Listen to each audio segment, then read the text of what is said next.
అమెరికాలో ఉన్నత విద్య ఉద్యోగాల కోసం ప్రయత్నిస్తున్న లక్షలాది మంది భారతీయులకు అక్కడి ప్రభుత్వం భారీ ఊరట కల్పించింది. H1B వీసా కోసం ప్రతిపాదించిన $1,00,000 భారీ ఫీజు విషయంలో వివరణ ఇచ్చింది. ఇప్పటికే అమెరికాలో F1, J1, L1 వంటి వీసాలపై ఉన్నవారు H1B మారేటప్పుడు ఈ ఫీజు చెల్లించాల్సిన అవసరం లేదని అమెరికా పౌరసత్వం వలస సేవల విభాగం అధికారికంగా ప్రకటించింది. USIS విడుదల చేసిన తాజా మార్గదర్శకాల ప్రకారం ఈ ఫీజు నిబంధన అమెరికా వెలుపల నుంచి కొత్తగా H1B వీసా కోసం దరఖాస్తు చేసుకునే వారికి మాత్రమే వర్తిస్తుందని స్పష్టతనిచ్చింది.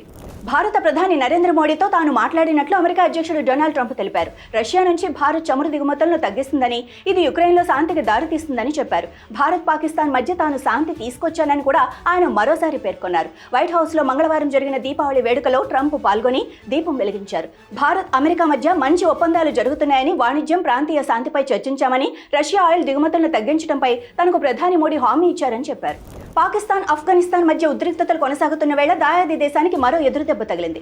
భారత్ ఆఫ్ఘన్ బంధంపై విమర్శలు చేస్తున్న పాకిస్తాన్కు ఆఫ్ఘనిస్తాన్ రక్షణ మంత్రి మౌలానీ మొహమ్మద్ యూకుబ్ ముజాహిద్ స్ట్రాంగ్ కౌంటర్ ఇచ్చారు. భారత్తో తమ బంధం తమ స్వతంత్ర నిర్ణయమని, ఈ విషయంలో పాకిస్తాన్ వాదన అసంబద్ధమైందని అన్నారు. పాకిస్తాన్ వ్యాఖ్యలు నిరాధారం, అశాస్త్రీయమైనవని, పాక్ ఆరోపణలు ఎంత మాత్రం ఆమోదయోగ్యం కాదన్నారు. ఆఫ్ఘనిస్తాన్ స్వతంత్ర దేశంగా భారత్తో సంబంధాలను కొనసాగిస్తుందని, అదే సమయంలో పాకిస్తాన్తో మంచి సంబంధాలను కూడా కోరుకుంటుందన్నారు.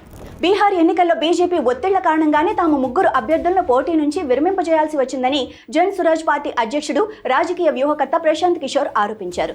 దానాపూర్, బ్రహ్మంపూర్, గోపాల్గంజ్ సీట్ల నుంచి ఉపసంహరించుకున్నట్లు వెల్లడించారు. ఓటమి భయంతోనే ఎన్డీఏ ప్రతిపక్ష పార్టీల అభ్యర్థులను పోటీ నుంచి తప్పుకోవాలని బెదిరింపులకు గురి చేస్తోందన్నారు. ప్రజాస్వామ్యం పూని అవుతోందని, ఇలాంటి పరిణామాలు దేశంలో ఇంతకు ముందెన్నడూ జరగలేదని అన్నారు.